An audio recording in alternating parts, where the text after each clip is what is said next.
Good evening and welcome everyone to the Rangers Journal. My name's Kevin. I'm the host for this evening. Apologies in advance just about some technical issues tonight, hence why the slightly later start. First of all, though, I am joined by Mitch. Mitch, how you doing, mate? Always good, mate. You? Not too bad, mate. Thanks for asking. And Dino, how are you? You're on mute, son. You're not doing great, are we? Like, yellow card already. Kick off on a yellow card. And I'm great. Thank you, buddy. Thanks for having me on. No worries at all. And Stevie, who is one of the guys that are having some tech issues, he will join us momentarily. He's having some sound problems, so hopefully Stevie will be joining us soon as well. So tonight we are going to be talking all things player trading model. It's maybe a tough subject for some when discussing this, but hopefully we shed some positive light on the subject this evening, as well as some shortcomings from Rangers' part as well. Where I am going to start off this evening is just giving a sort of run through of what is consistent of our player trading model. So I'll run through the points. These are slides that were pulled together by one of our own, Doug, who is in the comments. Thank you, Doug, for pulling these together last minute. I really do appreciate it. So the player trading model is a set of principles and criteria that a sports team uses to guide their players' trading activities. Principles can include reducing the average age of the squad, normalising the wage structure, diversifying player talent, marketing or creating value within the team. Criteria can also include virtual and live player scouting, data analysis, injury profiling. I know some people might come on the comments on that side. Strategic acquisitions, risk management and flexibility, market positioning and relationship development. And finally, build a framework including both short and long-term goals, including building a player development track record and also creating on-field success. So Mitch, starting with yourself, what do you think the importance of Rangers having a player trading model in place? One of the biggest things is pure and simply down to the sustainability aspect. We need to buy low, sell high, and we know that part and parcel of that is because of the humming TV deal that we've got and the lack of TV revenue that comes in, obviously, compared to the likes of England, Germany, even, well, I wouldn't use France as an example currently, but when you look at England, Germany, Spain, other top leagues, including Italy, a big bulk of their revenue comes in from TV, and probably 20-30% of it comes in through player transfer models. We're going to have to do it the opposite way and probably do 60-70% through player transfers, as opposed to obviously through TV aspects outside of European. Aye, absolutely. And what about yourself, Dino? What do you think the importance of the player trading model is? Well, just to kind of echo on what Mitch said there, it's imperative for us to get this right because we've just been running at such a loss for such a long time, and money being misspent for that period of time also. So it's not just the league, the TV money, it's also the sponsor money as well. I mean, I use this example all the time. When Cinch sponsored the league, Spurs women's football team got more money from Cinch than the Scottish League got. And that kind of really epitomises why the player trading model is so invaluable for us, and to get it right, because the charlatans that run our game aren't bothered about getting the best bang for our buck. So we need to really get this player trading model spot on. Absolutely, and I think that the board have been banging the drum about the player trading model for years now. I can't remember, I think it was maybe 3-4 years ago as AGM where they spoke about the importance of the player trading model and how we need to get it right. And you've hit the nail on the head. I think we're going to struggle for money elsewhere, maybe get some from revenue streams, but I think where we're going to make the biggest amount of income, the biggest amount of financial gain is definitely going to be through the player trading model. Mitch, starting with the more positive side in terms of the player trading model, is there anything you think Rangers are doing well in right now when you're looking at player trading model? Yeah, so I mean, as much as we all know, I'm going to say something that's probably mildly controversial, so before I get shot in the comments, hear me out for a minute. I think we did what we had to do at the start of the summer there, which was cut the losses on the big contract players that were realistically not going to move on for, the sort of money we would like them to. We had to bring down the average age of the squad, which we've done dramatically from the last couple of years. We've also got the players that have come in are, I would argue, probably similar quality, but also fractionally much on fractional wages compared to the players that were here. We've already made big strides on, on actually reducing and putting ourselves on a more sustainable model because if a player is on, say, a 3-year contract at 25k a week, but the offer from elsewhere is a 2-year contract at 15 grand a week, that transfer is not appealing to the player anymore. Now we've got players on contracts that make them go, well, if a team from elsewhere comes in and says, you're right now or you're on 15 grand a week, call it, we'll give you 22 grand a week in a 3-year deal. It incentivises the player to move forward in their career. And I think that's something that we had to do. We had to root it out and gut it out, probably is the best way to put it. And as much as it was maybe a bit of a back of the head blunt force trauma blow to all of us, we did what we had to do in the summer to basically give ourselves a new canvas to build from. And I suppose just sticking with yourself a second, Mitch. Paul's posted a question in here or a statement really saying we're going to be going into the same situation at the end of this season with players out of contract. Do you think the players that we've got going out of contracts are going to have a massive impact if we lose them on a free? I think especially when we're going to go on and discuss who we're probably the biggest sellable assets are currently. I don't think any of these ones that are out of contract. Do you think that is a big issue for Clermont and also Rangers? Not hugely, I don't think. I think the biggest name that sticks out to me for out of contract players in the summer is probably Balogun. Sticks out like a sore thumb. I will probably get murdered in the comments for this, but I don't really think Balogun's contract should be renewed now. When we look at, I would keep him at the club in some form of capacity, but not necessarily as a registered player because now into the next season he's going to be 38 years old. I'm sorry, but he's not Davy Weir.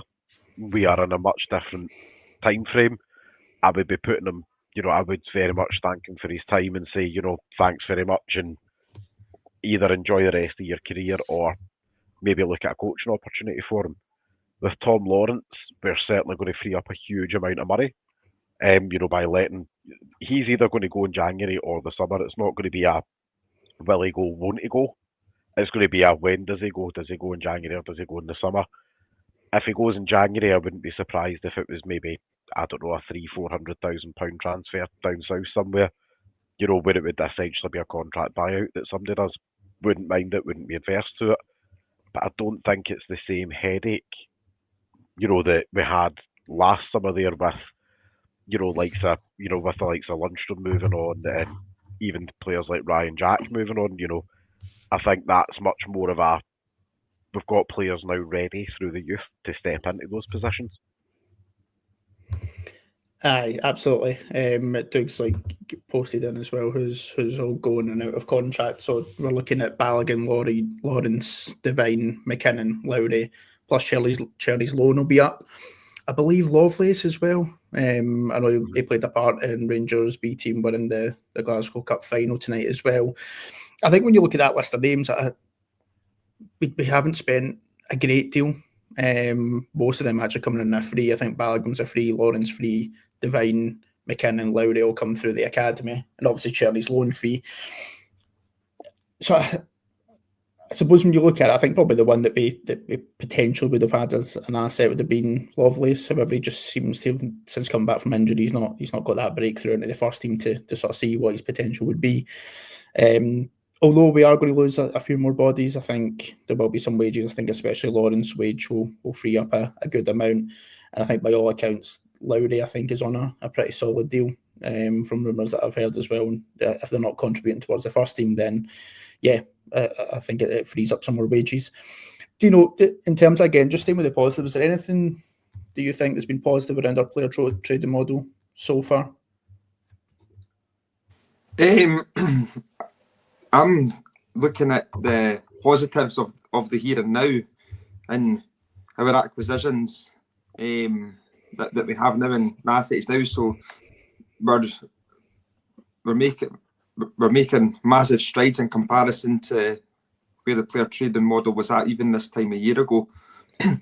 So for me, there is positives there.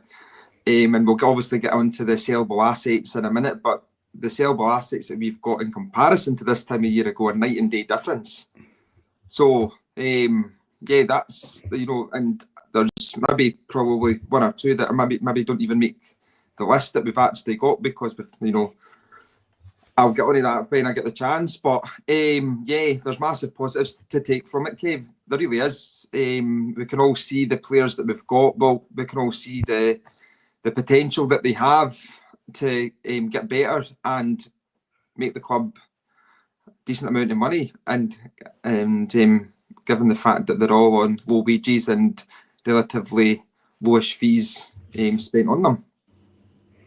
Do you know, I actually thought you were going to go make Rangers great again. Just when I heard you start with that, make Rangers, and then you just ended up with more money.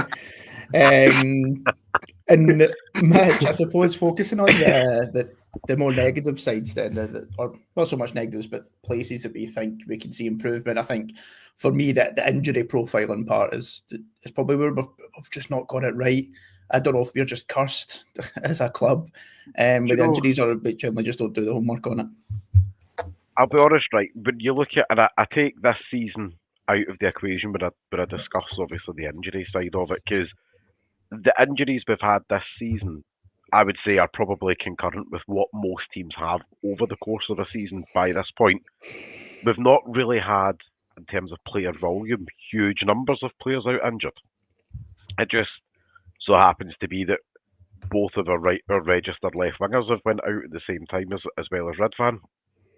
But I think when you start to look at the overall injury situation, what we ended up with was players that have been bought, let's say, within the last 3 years. Some of them have come in on tremendously high wages from, let's say, bottom Premiership into Championship level on big wages, but there's a reason why they've ended up in Scotland. I do think the one transfer that I really do wish had worked out better was probably Tom Lawrence if he hadn't took the injury that he took. We all know since returning from the injury, he's not returned back the player that he was prior to the injury, and I think that's always going to be something that kind of sticks in the teeth a wee bit.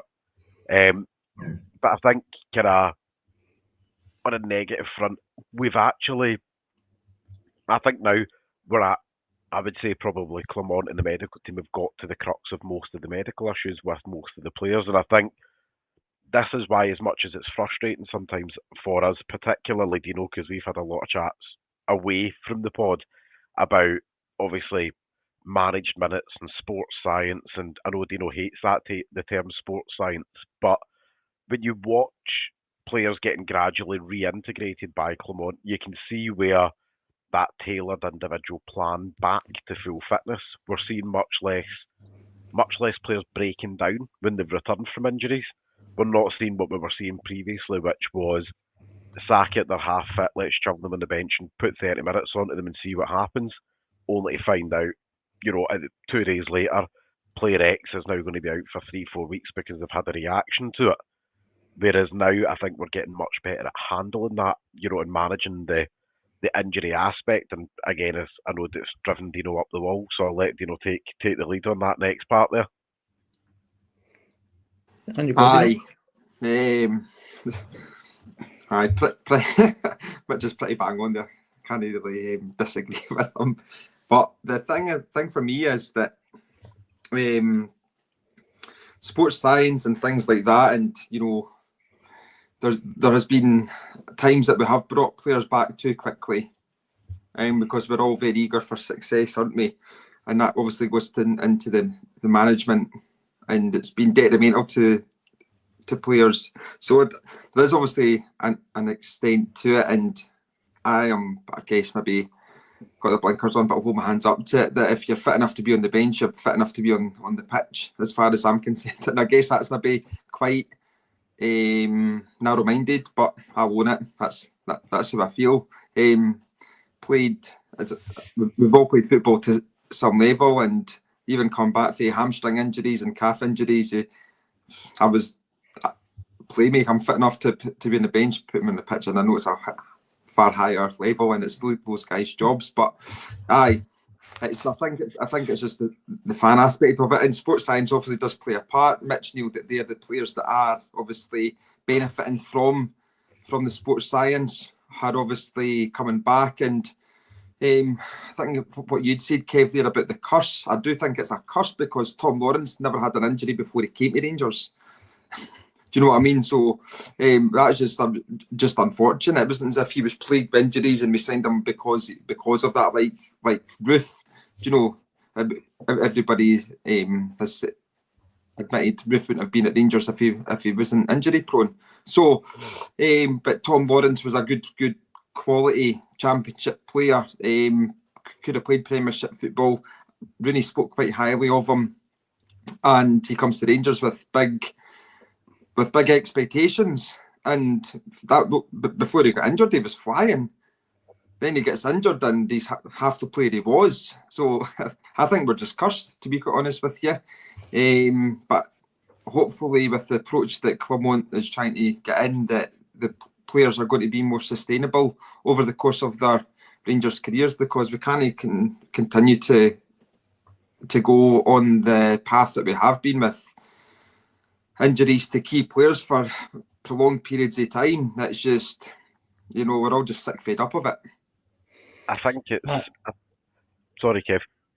No, all I was going to say was I think it probably one that we've seen a real key plus to with that sort of focus on player condition is Nico Raskin, who we're going to talk about him as being probably one of the key sellable assets. So I was probably guilty of it at a point going, do you know what? I don't mind just picking up a low fee for Raskin if you asked me 6 months ago, but as now he's been our best player since coming back in, and he just looks like the player that we thought we had signed originally. But maybe under previous regime, he spoke about it a lot, when he was asked to bulk up and he put on a lot of weight, which actually was starting to cause him injuries he'd never had before. But as on his new regime, I know Clermont was sort of joking about it, or getting him a chef, teaching him how to cook properly, it's obviously made a difference, whatever they've done. Do you know what I will say, kind of following on to that point as well? It does show you that maybe previous managers haven't necessarily utilised all the tools available to them at the club, because it should be a true club effort, right down to what players are eating, how they're recovering. It's not just about what they're doing on a training pitch and all that. It's about the overall lifestyle aspect. I'm not being funny. As you can clearly tell, I like my food. I'm not going to be playing a 90-minute SPL game. You know what I mean? I'm not built for that. Unless I was chasing Dino up and down the pitch, that'd be different. But it's all down to, you can't expect me to go and train 4 days a week, or 4 full sessions and whatnot over the course of a week. But when I'm not at training, I'm eating like a pig, and I'm eating like I'm a 21-year-old student. You know what I mean? But some of these players, by what Clermont said, is the training standards were maybe here, but the eating standards and the lifestyle standards were probably down here. And he's had to factor in breaking cycles of poor eating, poor diets, poor rest in between matches. And I think this is where sometimes maybe the language barrier, the way English not being his first language, it comes across as he's maybe been a bit flippant or a bit inward towards previous management. But what he's actually trying to say is the culture issue that we've all spoke about in the stands is you have been allowed to get away with murder that really a serious coach and a proper coaching setup would never allow you to get away with. We've seen players in the past getting caught coming out of Chinese and all that the night before a match. Back in the days of successful teams, you get ragdolled stupid for getting caught coming out of Chinese the day before a game. And I think that is now Clermont's got everybody in the same hymn sheet of, if you can't cook, that's fine. We've got chefs in the club. They will make your meals for you. You will take it home. You will eat it. And I don't care if you live like a monk, because you're going to do it because we're paying you a small fortune to do it.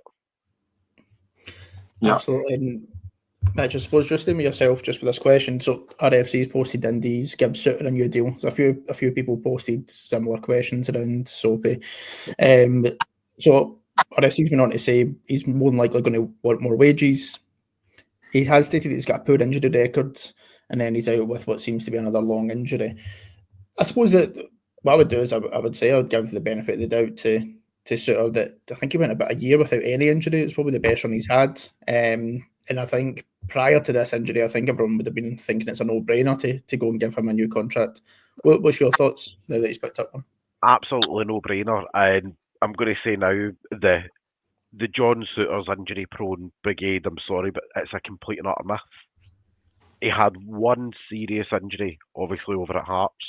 We signed him, he collapsed, obviously, within a couple of games of joining us. He went away, he reconditioned his body, he trained himself, and he's now been injury-free for, must be coming up near on a season and a half, give or take. Only time that he's been out the lineup before now has been maybe to get a rest in between a heavy set of games. And the man has been like a Stonewall Pitbull who is just maturing now into the player that we knew we were signing way back when we signed him. He's been absolutely colossal, and I think last season he caught probably a bit of unfair dairy last season where he was quite clearly trying to play 1.5 positions at the back, trying to cover for an aging Connor Goldson, and that's not on Suter, and it's not necessarily on Goldson either. Father Time catches everybody. And unfortunately and we spoke about this in previous pods, we've had a tendency of making our players' legs older than what their actual age are by overplaying them in seasons gone by of you'll play 50, 60 games a season and you'll do it for 2-3 seasons and you'll like it. That's not what you're supposed to do with players to keep them in peak optimum fitness, and I know Dean hates that phrase. Like, you shouldn't be playing above 45 to 46 games a season. Nobody is built to play 60, 90-minute games of football over the course of a season, plus your international games in between. That's how you wreck players' legs by the time they're 30, 31, and I think that's what we've seen before. Whereas, Suter, on the other hand, he's been injury-free 18 months. He's coming on to a very mature game. And I also think he's potentially still got a move in him. He's either going to stay at Rangers for the rest of his career, or he'll stay with us for another 18 months and he'll move somewhere for a decent amount of money. Listen, I think he's done really well. I've really enjoyed the fact that he's got the chance to play in his actual position at right centre back with Goldson leaving, and he certainly has come onto a game. I think this year especially. Dean, we're going to move on. We're going to talk about the player trading model of the past, where we've been so far. We've obviously given a breakdown of where we've made some low profits, sort of medium profits, and then some of our big profits, and also where we've had our major misses. Just in case anyone comes after me there for the Scott Wright part in there, it's generally just to show where we can make some small wins as well as that sort of increase in high fees. So, I suppose we can start with the major misses. What is your sort of thoughts on the major misses? I think that the key ones up there is Alfredo Morelos, where peak value being at 12.5 million, Ryan Kent, peak value being at 14.5 million. These are obviously fees. These are fees that have been generated by the transfer market. Because I think there was rumours of, I think we at one point got an £18 million offer for Alfredo Morelos to be turned down in the last summer window with Steven Gerrard. What's your sort of thoughts on the major misses? Well, the offer had came in from Lille, and Gerrard's words were verbatimly, his head's been turned. So Morelos at that point was, wanting to go, ready to go. Ideal moment for him to go. But the club said no because they were obtuse and arrogant to think that we were going to get more money for him and held out for more money, and a bigger bid never came, so we looked like Anyway, so that was mismanagement at the top end of the club. Ryan Kent, I don't know the ins and outs. I don't know if there was ever anything confirmed, but Leeds were sniffing about him for long enough, and Leeds were, I think, there was probably their interest in him was probably the strongest out of any other club. and at 14.5 million, which is just over double what we paid for him, because I believe that was around about 7 million. You're talking that's incredibly good business to be selling him on, and especially after his heroics in the run to the Europa League final. He was at peak value, I would say, that season, because he had destroyed every team he played against in Europe that season. So performing on the biggest stage possible for him, and we decide not to sell him. So that's again mismanagement from top to bottom. I don't think Van Bronckhorst would have been one saying, "No, you can't sell him," type thing. I think again that's just down to the hierarchy within our club. We could go on here all night and slag them on with every name under the sun, but we're not going to do that because we need to remain professional. But that's as simple as that for me. I don't know if you agree, Mitch. I think we've definitely been guilty as a club by just holding on to players just that season too long, or in some cases 2 seasons too long, potentially. I think probably as a fan base as well, I think we are keen to hold on to players probably that bit too long. I sent across the rumours around Iggerman's links to the Premier League, and a couple of Rangers fans responded to me by saying, no chance, we can't let him go. But I think that's the difference between probably us and our rivals across the city, where they will sell their players when their stock is high, and that's why they're in the financial position they are just now, and that's why we are where we are. Do you think we are guilty of that, just holding on to players too long? Do you think it's just... I think so. It's, to put it kind of crassly, I think we're guilty of too much sentimentality when it comes to players. I will say Paul made a cracking point though about, obviously when it came to Morelos, obviously the money that he made is in Europe for his goals. I mean, you could probably quite easily argue that he's paid his what would be a transfer fee tenfold. Obviously, with the money he made is through group stage victories, going into quarters, semis, finals. He's quite easily paid his own way. But equally, we brought him in for £500,000, and there was an offer on the table for 12.5.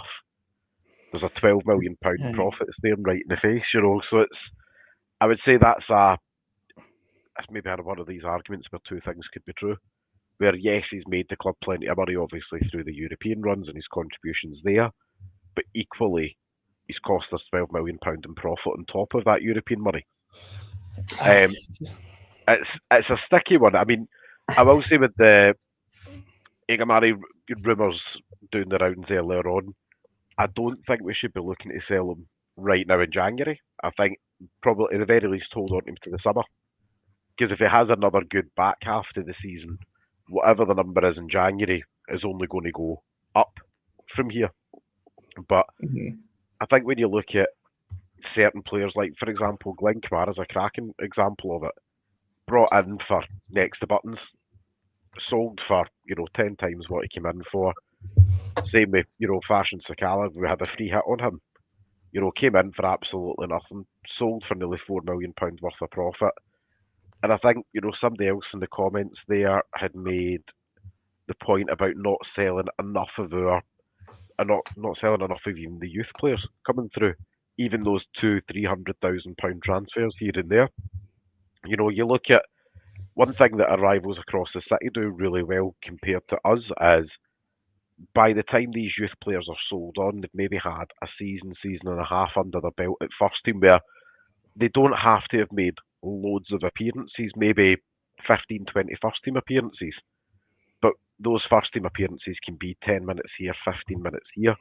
They might get 6-7 minutes in a European, in a Champions League or a Europa League group game, get 5 minutes at the end of the game. These are all things that player can put in their CV to say European experience, say 30 to 50 first team appearances.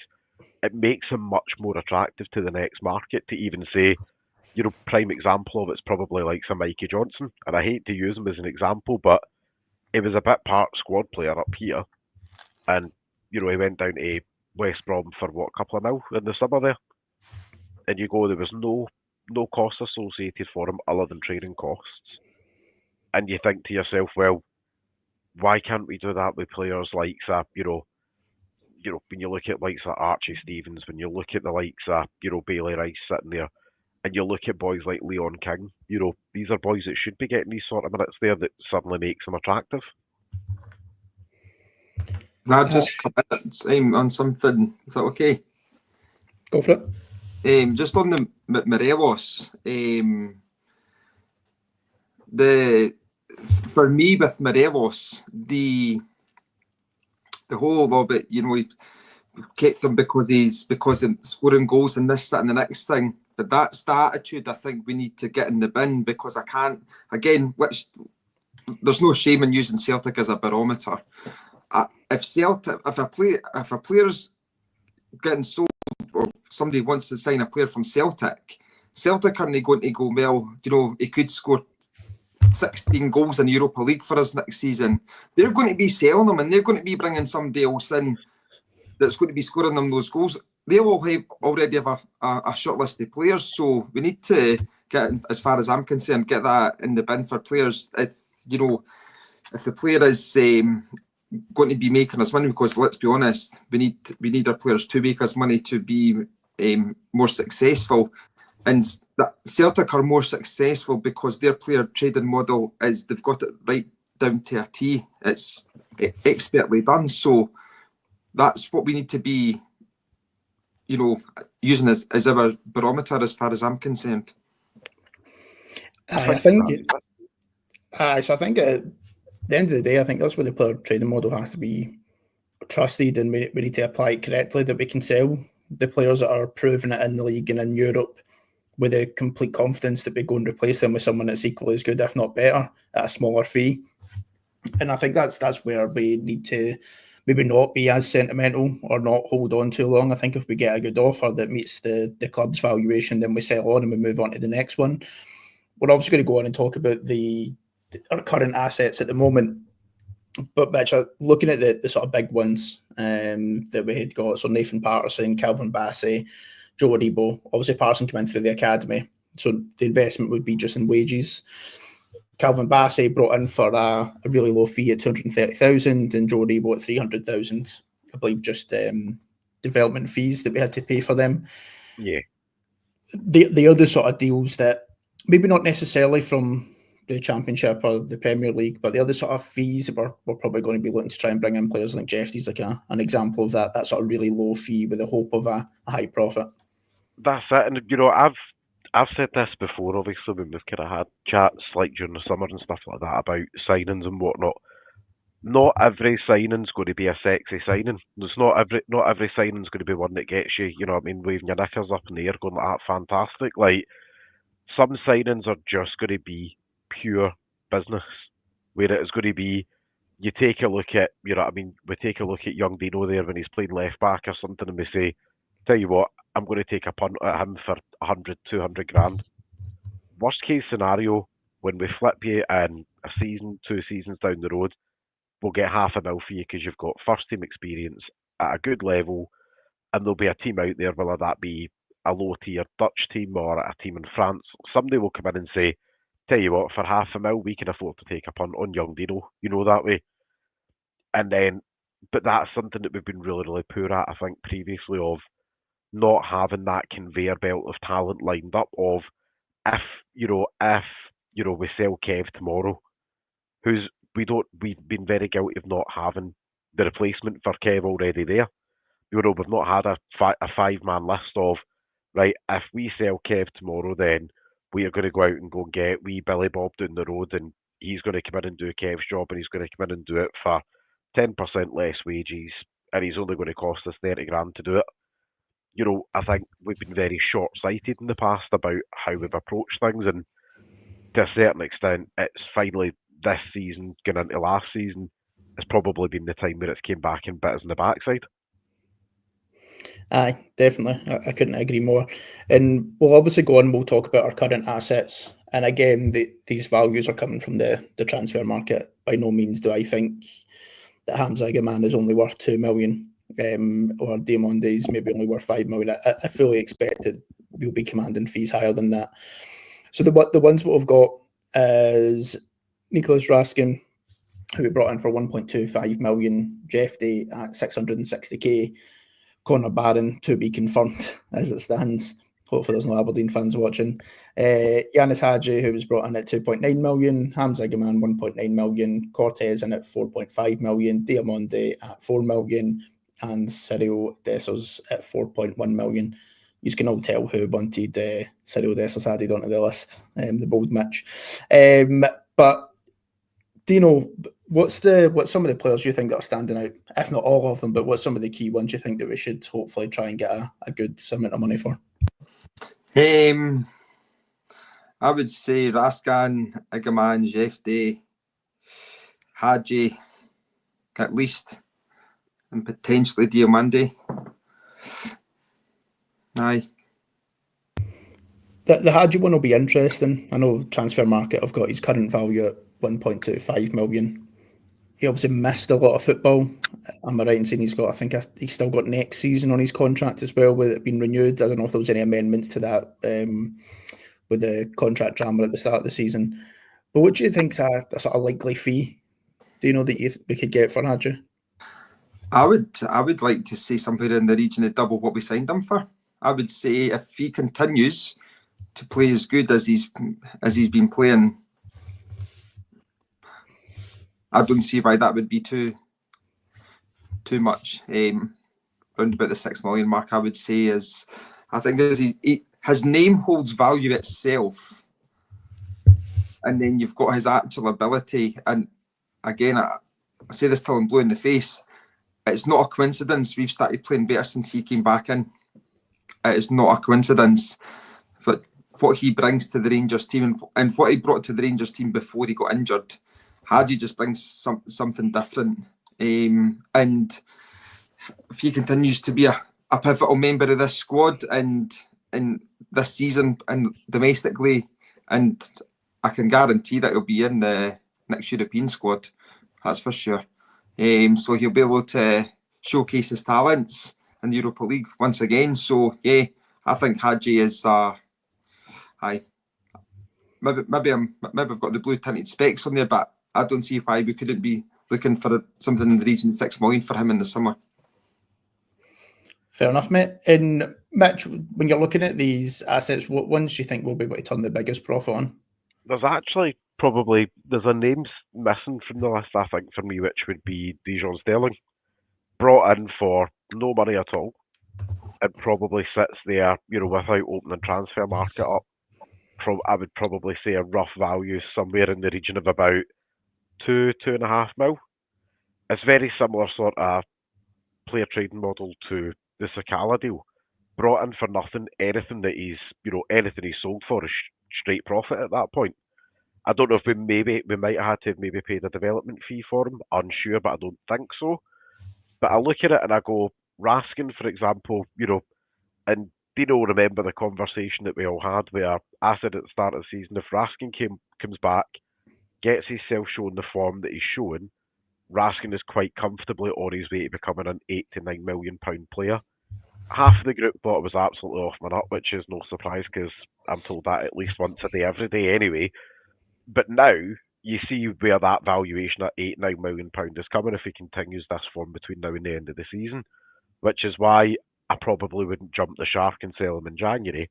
I would let him see how he does against the next level of opposition in the Europa League, because the more and more he performs well at that level, the more likelihood he is to get an international team call-up. Whether that be any minutes on the pitch, that's a different conversation.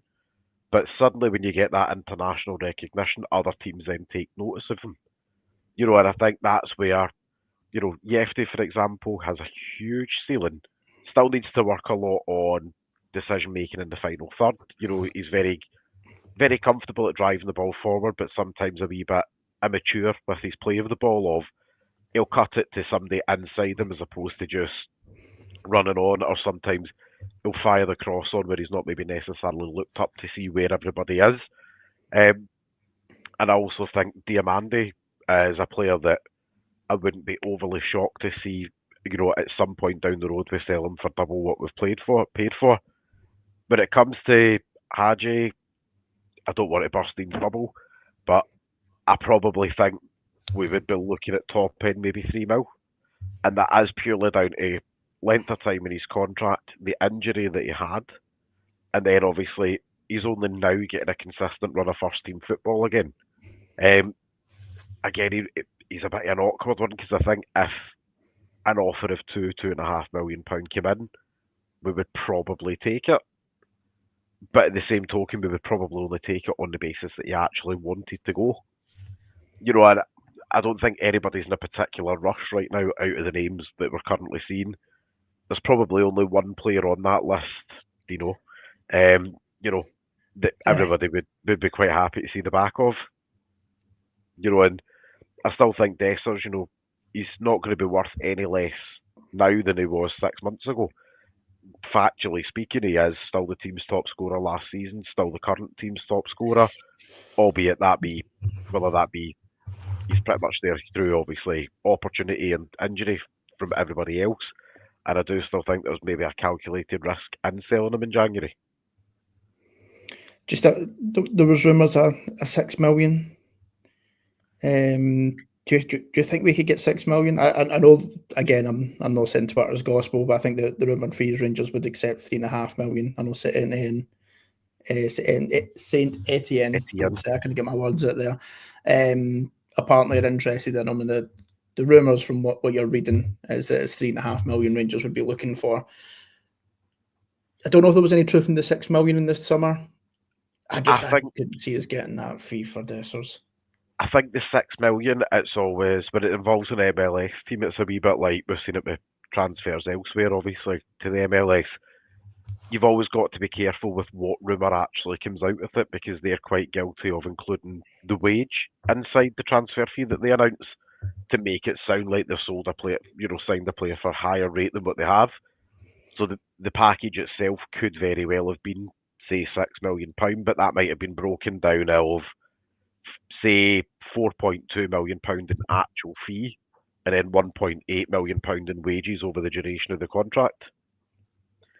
Also, Doug, that's also factually incorrect, but I'll come back to you on that privately. I was going to say Doug was coming for you there. And moving on to our last slide, right? Or there is two, but I'm cautious of time. We can see if we can get to the last one. So this is in terms of where Rangers have been able to get players, or where we've managed to recruit players from. Obviously, our Rangers youth system being the largest one that have come into the first team with 26, followed by Liverpool, Hearts, Bournemouth, Brighton, Norwich, Wigan, Newcastle, Aberdeen, and so on and so forth. Do you think where we're getting players from now, a bit more of a variation, a lot of links to a lot of players in Morocco, do you think we're moving in it's clear to see we're moving in a different direction, but do you think we're moving in a better direction now?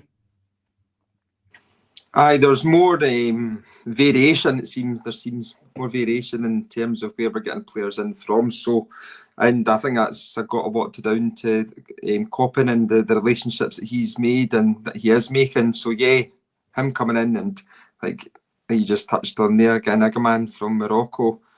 I never have thought we'd be signing a Morocco player at this time a year ago. Put it that way, a player from the Moroccan league. So. There's obviously untapped places out there. And again, we've obviously seen the difference that makes to going into leagues that are unheard of and players that are unheard of and come to Scotland and, being relatively successful. So yeah, it's definitely something that we're doing differently, which is really good to see. And obviously getting Diomande from the Danish Super League, it was never really a place that we'd ever really signed much players from as well. So, yeah, I think we'll see a lot more of that in the next sort of 2-3 windows. And Mitch, I think it's probably clear to see. I think it's like a value for money thing as well. I think moving away from where we were historically, getting players from the English Championship, low-level Premier League teams who are coming in demanding high wages with probably not a massive ceiling in terms of ability. Do you think that's the main reason for it, a value for money perspective? I think it's. I still don't think we will ever get away from, say, young Premier League talent. I think there will always be a case for right person, right time. But again, you have to want to come to Rangers or Scotland in particular for the right reasons. You want to come here because you're maybe 22, 23 years old. You've had a decent youth team career down south, but you know you've got a lot more in the locker. But you want to come up here and you want to prove yourself by playing at a good level. You've got an opportunity to play at Europe, and you've got a chance to really skyrocket your market against the English market, who already know who you are. But I think one of the big things there that obviously Dean's touched on there is obviously the likes of the Coppin's relationships that he's building elsewhere. We've seen it with, when he went to the conference where he was essentially speed dating, the whole of the South American market. Building bridges like that into marketplaces that other teams won't take maybe that risk on, or maybe a bit more cautious in. That you can't tell me in a continent the size of, for example, South America, it'd be in a sheer raw numbers game. There's going to be 4 or 5 untapped diamonds in there every couple of years. That as long as we get in there first, we might snatch them up for a couple of £1 million. Initially, we might all hit the boat like we did when it came to, Igamani's, when it came to his signing, when we all looked at it and went, we've paid between 1.75 and £2 million for a boy that nobody's ever heard of before. We all thought at first that Clement and Coppin were absolutely off their dingers. Now, on reflection, 6 months on, we're all like, you know what, that was actually a stroke of genius. So it is going to be a case of, I think we will see, using that value for money strategy, we're going to see more hits than misses, I think. But I think the ones that miss are probably going to miss miles off the mark. And there's going to be a couple of them where we're going to look at it and go, ooh, mind that time we signed. Yeah. But you've got to be in it. Definitely. And what Coppin speaks really well about was looking to tap into the Scottish market more often and pick up the best Scottish talent. Looking at the amount that we've had over the last 10 years, although you've got Hearts up there, you've got Aberdeen up there, you've got Motherwell down in 19th as well, and Kilmarnock at 20th, we've probably just not seen enough of the best Scottish talent. We went through a wee phase where we just kept trying to pick up Aberdeen's players. Some worked out well, Ryan Jack, Scott Wright, maybe to a lesser extent, although we did make a profit on Scott Wright. Do you think that's something Rangers should look at? Looking at some of the top Scottish talent each season?